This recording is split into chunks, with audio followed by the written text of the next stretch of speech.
उत्तर प्रदेश के mafia don Mukhtar Ansari की मौत के बाद बिहार से लेकर यूपी तक सियासत तेज हो गई है। पप्पू यादव और तेजस्वी यादव के साथ ही कांग्रेस ने भी शंकाओं और सवालों की पोटली खोल दी तो लगे हाथ इसकी जांच की मांग भी कर दी। हालांकि बीजेपी और उसके सहयोगी दलों का कहना है कि विपक्ष तुष्टीकरण की राजनीति कर रहा है। जो इल्जाम मुख्तार अंसारी के बेटे ने लगाया, विपक्षी नेताओं ने भी उन आरोपों को सत्ता के दामन पर उछाल दिया। बीती रात बांदा मेडिकल कॉलेज में जैसे ही मुख्तार अंसारी की मौत की खबर आई, विपक्षी नेताओं ने जहर वाली थ्योरी को हवा दे दी। पहले पप्पू यादव, फिर तेजस्वी यादव, फिर अखिलेश यादव ने सोशल मीडिया पोस्ट के जरिए जांच की मांग की। मुख्तार अंसारी के बेटे ने खाने में जहर देने का दावा किया। कांग्रेस ने भी ऐसी ही शंका जता दी। इसी बीच मुख्तार का आखिरी फोन कॉल सामने आया, जिससे सियासत और तेज हो गई। लेकिन बीजेपी ने विपक्षी नेताओं के आरोपों और आशंकाओं को सिरे से खारिज किया। आरोपों को तुष्टीकरण का जामा भी पहना दिया। हमने तो लिख कर दिया है कि दिल्ली एम्स के डॉक्टरों से कराया जाए। हमें यहाँ की चिकित्सा प्रणाली और शासन प्रशासन पर विश्वास नहीं है। वो सोशल मीडिया पर भी है और मीडिया को भी हमने मुहैया करा दिया है।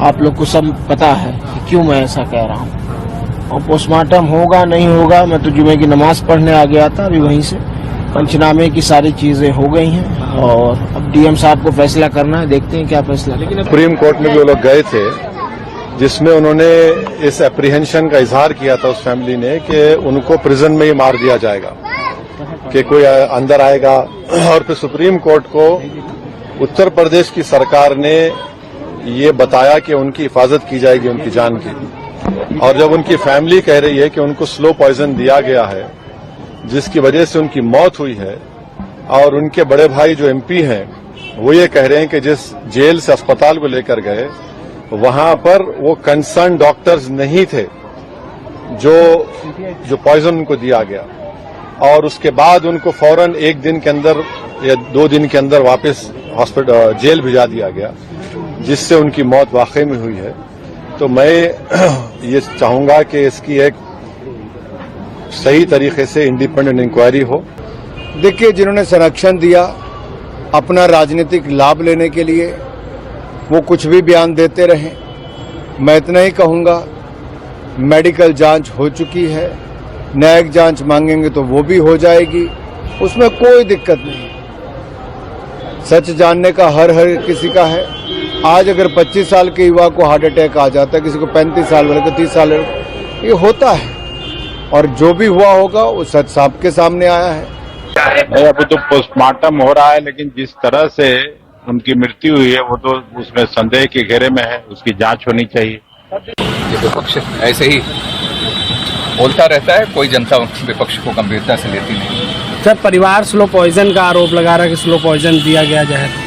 वो भी पोस्टमार्टम हो रहा है। जैसी जानकारी टीवी पे चल रही है, जो जानकारी मिल रही है उस पर भी वो भी साफ हो जाएगा। और 2 दिन पहले गाजीपुर के लोकसभा के member of parliament Afzal Ansari साहब को मुख्तार अंसारी ने बताया था कि उनकी किसी भी वक्त हत्या हो सकती है, क्योंकि उनको कुछ अहम मामलों में पेशी होना है जिसमें कुछ लोग मुलजिम साबित होने हैं। लेकिन लोग जो संदिग्ध मौत की बात कहते हैं वो जांच का विषय है, और जांच में जो सत्यता होती है उसके आधार पर लोगों को बयान देने चाहिए। आज के दिन में विज्ञान पर भरोसा करना चाहिए, क्योंकि फॉरेंसिक रिपोर्ट ही एक ऐसा है जिस पर विश्वास किया जा सकता है। उत्तर प्रदेश एक अलग किस्म का राज्य बन गया, एक पैटर्न है। मौत और हत्या का फर्क मिट गया। नहीं का मौत और हत्या का फर्क जब मिट जाए अराजकता होती है। पता नहीं क्या कहें। अब ट्वीट की उनकी नीयत क्या है यह हम सब समझते हैं।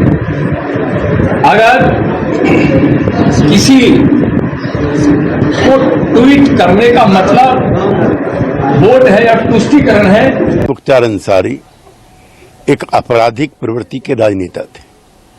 दुर्भाग्य से वो लोकसभा और विधानसभा के भी सदस्य रह चुके थे। उनकी मृत्यु ने जो पूर्वांचल है उसकी राजनीति में काफी उथल पथल की है। वो भाजपा विधायक कृष्णानंद राय की हत्या के अभियुक्त थे। वो कांग्रेस कमेटी के अध्यक्ष अजय राय के भाई की हत्या के अपराधी थे, और गैंगवार की पॉलिटिक्स के यही नतीजे होते हैं।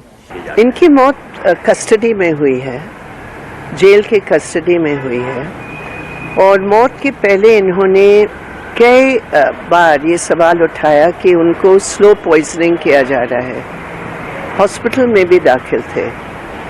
तो निश्चित रूप पर ये बहुत संदिग्ध परिस्थिति है कि जिस तरीके से आरोपी मुख्तार अंसारी की जेल में मौत हुई है, वो उत्तर प्रदेश की भारतीय जनता पार्टी की सरकार पर गंभीर प्रश्न खड़े करती है। गुरुवार की रात जब मीडिया में मुख्तार अंसारी की मौत की खबर आई, परिवार के लोग गाजीपुर से बांदा के लिए निकल पड़े। मुख्तार अंसारी के बेटे और बड़े भाई ने दावा किया कि शासन प्रशासन ने उन्हें कोई इत्तला नहीं दी। पूर्व पुलिस अधिकारियों ने भी परिजनों के आरोपों को गंभीर बता दिया। कोई मुझे आधिकारिक रूप से किसी ने कुछ नहीं बताया है, लेकिन अब जो हकीकत है उसको तो सब जान चुका है, तो पूरा देश जान चुका है। क्या बताया गया था सर आपको प्रशासन की तरफ से? मुझे कुछ नहीं बताया गया प्रशासन की तरफ से, मुझे मीडिया के द्वारा मालूम पड़ा और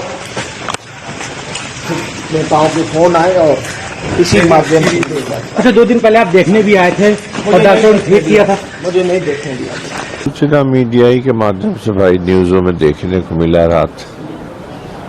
प्रशासन ने तो कोई सूचना नहीं दी। तो क्या पहले से बीमार थे? 18 मार्च से उनकी काफी तबीयत खराब चल रही थी। बार बार कहने के बावजूद कोई इलाज नहीं दिया जा रहा था। 25/26 की रात में तो काफी तकलीफ हुई, तो उनको चंद घंटों के लिए मेडिकल कॉलेज लाए फॉर्मेलिटी करके। न्याय की अभिलाषा में किसी की भी मृत्यु अगर होती है तो ये एक गंभीर विषय है और उसके बारे में एक प्रक्रिया बनी हुई है। प्रक्रिया ये है कि उसके बारे में मैजिस्ट्रियल जांच होगी, विधिवत इंक्वायरी होगी और उसके बारे में आख्या न्यायालय को भी प्रस्तुत की जाएगी। उत्तर प्रदेश के बांदा जेल में बंद मुख्तार अंसारी को गुरुवार की रात बेहोशी की हालत में मेडिकल कॉलेज ले जाया गया था। 9 डॉक्टर्स की टीम ने मुख्तार का इलाज किया, लेकिन मुख्तार को बचाया नहीं जा सका। देर रात मेडिकल बुलेटिन में बताया गया कि मुख्तार अंसारी की मौत कार्डियक अरेस्ट से हुई है। गाजीपुर से अमिताभ ओझा के साथ अशोक तिवारी, बांदा न्यूज़ 24।